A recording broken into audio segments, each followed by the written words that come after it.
Hi friends, welcome to our channel. మనం ఇప్పుడు పరమానందయ్య శిష్యుల కథల నుంచి 11వ కథను చెప్పుకుందాము.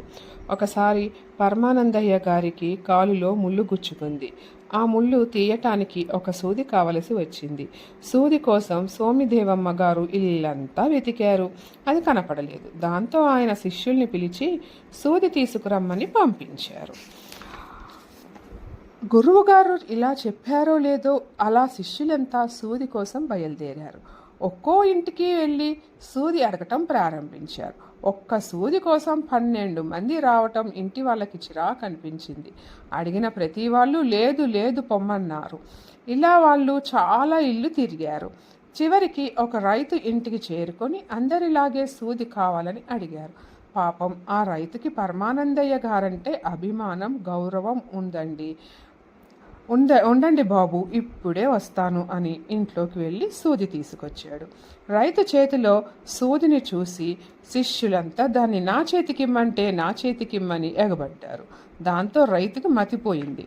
చిన్న సూదిని తీసుకెళ్ళటానికి ఇంతమంది వచ్చారా అని ఆశ్చర్యపోయాడు. వెంటనే తమాయించుకొని, బాబు, ఈ ఒక్క సూది కోసం ఇంతమంది ఎందుకు వచ్చారు? ఒక్కరొస్తే సరిపోయేదిగా. సరే, మీరంతా ఇలా ఎగబడటం మాని మీలో ఎవరో ఒకరొచ్చి ఈ సూదిని జాగ్రత్తగా తీసుకుపోండి అన్నాడు. ఆ మాటలు విని శిష్యులంతా గొల్లుమని నవ్వి, అయ్యా రైతు గారు, మేమంతా ఒక్కటే. గురువుగారు ఏ పని చెప్పినా అందరం కలిసే చేస్తాం. మాకు ఎలాంటి భేదాలు లేవు.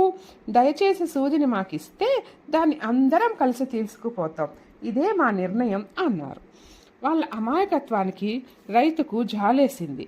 నవ్వు కూడా వచ్చింది. అయ్యా, ఇంత చిన్న సూదిని ఇంతమంది ఎలా మోసుకుపోతారు?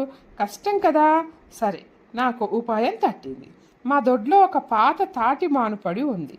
దాని మీద ఈ సూదిని గుచ్చి మీరంతా దాన్ని మోసుకుంటూ తీసుకెళ్ళండి. ఏమంటారు అన్నాడు.